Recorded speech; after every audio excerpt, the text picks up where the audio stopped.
नमस्कार मित्रों, मैं एसवी भारद्वाज आपका एक बार फिर से अभिनंदन करता हूँ।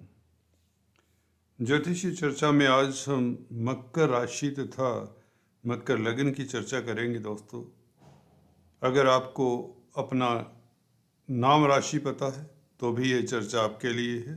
अगर आपकी कुंडली की राशि मकर है तो भी यह चर्चा आपके लिए ही है। लगन अगर आपको मालूम है अपना तो भी यह चर्चा आपके लिए बनती है। दोस्तों, उस एक ग्रह की चर्चा खास रूप से करेंगे जो 1 जनवरी 2024 नए साल से आपके लिए बहुत शुभ स्थिति में रहेगा।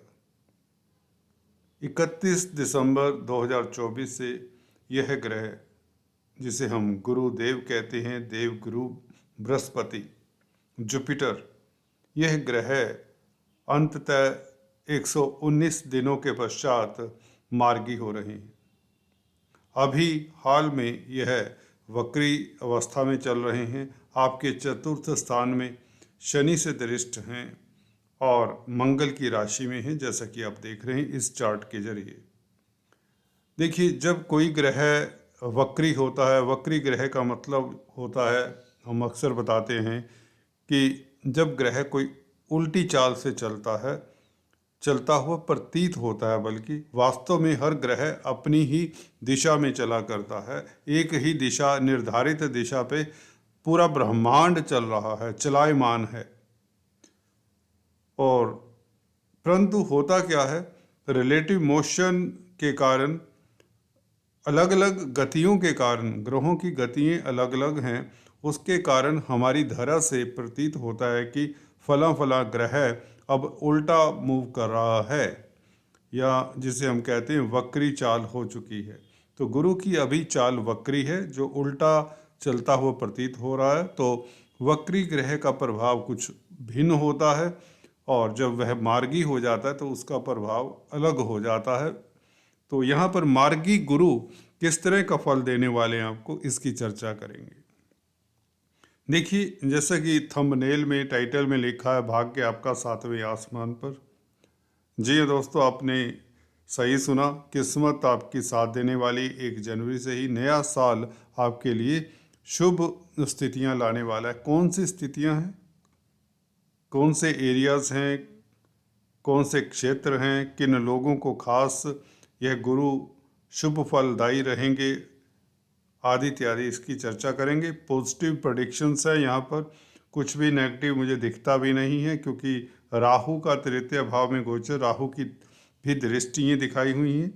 आपको बता दें, राहु की भी शनि, गुरु, मंगल की तरह राहु और केतु की भी 3-3 दृष्टियाँ होती हैं। पंचम दृष्टि है जैसे कि, और सप्तम दृष्टि और नवम दृष्टि। तो इनकी भी हल्की सी चर्चा करेंगे, अगर समय ने हमें अलाउ किया, वीडियो की लेंथ ज़्यादा लंबी ना हो। पहले हम गुरु के मार्गी होने के ऊपर टिप्पणी करते हैं, उसके पश्चात हम बात करेंगे शनि राहु के बारे में भी हल्के से, क्योंकि उनके बारे में आपको बहुत बार बता चुके हैं 2024 में कब कब यह शुभ फल देंगे। गुरु दोस्तों 1 जनवरी 2024 से जैसे ही मार्गी होते हैं तो 4th हाउस में बैठे हुए शनि से भी प्रभावित हैं। शनि की तृतीय दृष्टि है। शनि आपके धन स्थान के मालिक हैं, पहले भाव के लग्न के मालिक हैं।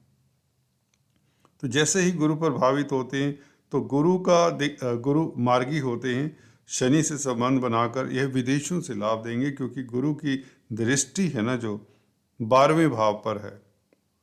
12वां भाव विदेशों का होता है। सीधे से मल्टीनेशनल कंपनीज में कामकाज करने वालों के लिए स्थितियां एकदम से सुलभ हो जाएंगी, या यूं कहें जो अवरोध है, जो कुंठा है, जो तनाव है, वह दूर होता है। मेडिकल क्षेत्र में है तो आपके लिए अच्छी स्थितियां होंगी। अगर आपको हॉस्पिटल्स के चक्कर काटने पड़े हैं, चाहे अपने लिए चाहे अपने रिश्तेदारों के लिए, वह भी अब चक्कर आपके कम लगेंगे या नहीं लगेंगे। आपका स्वास्थ्य उत्तम होगा।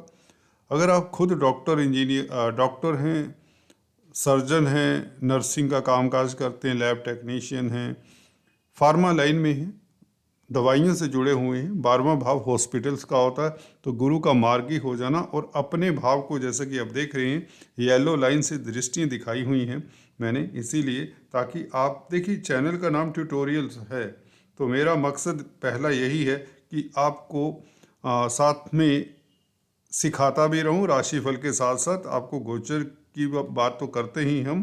तो यहाँ पर देखिए ये दृष्टि है, नवम दृष्टि गुरु की, ये आपको एक तो हॉस्पिटल्स में कामकाज करने वालों को लाभ देने वाली है। विदेशों का भी भाव है 12वां भाव, वहाँ से भी लाभ होगा।